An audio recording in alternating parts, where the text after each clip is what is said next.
These questions are from group 2. The first one is distance a factor with your gift? Absolutely not.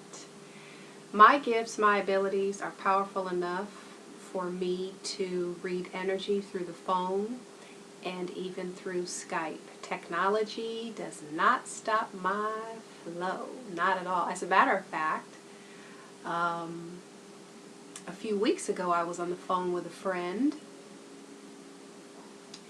and we were talking about an energy that had entered her home that she had noticed and was concerned about if the energy was earthbound or from heaven. We weren't sure. I asked if she wanted me to read the energy, and at first she said no, and then she changed her mind later, and so her and I are on the phone and we're chopping it up and being girls and, you know, doing what we do.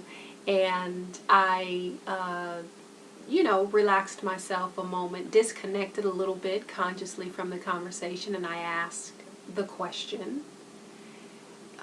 It's a part of my practice when I'm reading energy. I specifically ask the question through telepathy, and I did that. And I said to my friend, would you like to know the name of the energy that you are questioning? And she paused a little bit, and I gave her the name, and she said, oh, I knew the energy was female. I said, yes, you were right. And so there is a beautiful example of how my gift is absolutely not affected by distance whatsoever. And she was in a completely different state. And yes, that was great. So if you're watching and you are in another state and you're concerned about the accuracy of my gift, if you were interested in a reading, don't have to worry about that. It does not affect my accuracy rate, which happens to be 98%. How about that? There's a 2% chance that I might get I might read the information wrong, or I may misinterpret the information that Spirit is channeling to you through a private connection reading. And so that's all right. I'm not perfect. I'm not a perfect person, therefore I'm not a perfect medium. But 98% is all right with me. Next question.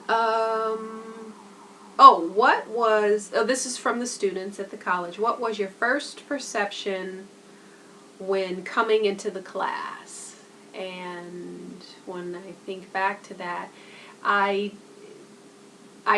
there wasn't anything in particular about the classroom other than me just feeling more energy in the room. It was as if my energy, I have my own energy, and every single human being, all of you have your own energy. So it was just simply amplified, magnified, and that was primarily what I noticed in the room. What I did, what you guys don't know, after I sat down and took my seat and began to settle into the lecture that was going on, I just took the opportunity to prepare the space vibrationally by clearing it with white light energy. It's a prayer of protection that mediums use to clear the energy. It's just sort of like a nice thing to do. It's like blessing the space. And so you guys were listening to Professor Vukov with this lecture, and I was clearing the space. Yes. So, question number 3. Do you think closure to speak to loved ones is positive? In what way is it, or can it be negative? This question pertains to a private connection reading when the client asks me to channel their loved one from heaven. The loved one comes through with a message. Do you think this is closure? For someone who can connect with a loved one who comes through and answers those questions, those ones that keep grieving people awake at night, keep them grief-stricken, the not knowing, when they come through and they ask and they answer those specific questions, you bet it is complete closure. I personally experienced that when my son came through. He died by suicide, of course. That sort of death holds lots of questions. He answered every question I had.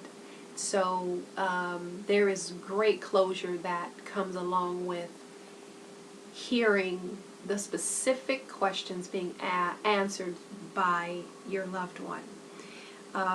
Part 2 of that question, can it be negative? And here's what I tell clients: you may hear something that you believe is negative being said by your loved one from heaven because it makes you uncomfortable.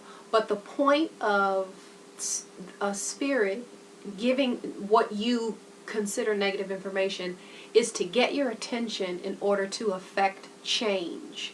In other words, if there's something that you are not paying attention to in your life and your loved one is trying to protect you from the other side, they may deliver negative information to you to grab you, sort of punch you in the stomach to get your attention in order to avoid something that's coming up, or to help you deal with something that you've just got your head in the sand about and have since the time that they were still in the physical form, and they know this about you, and so they take every opportunity they can, because they love you so much, to get this information through to you. So initially it can be read or perceived as negative, but if you allow it to come through and allow yourself to sit with it and then put some energy into it, maybe consider taking action, what is perceived as negative turns out to be positive.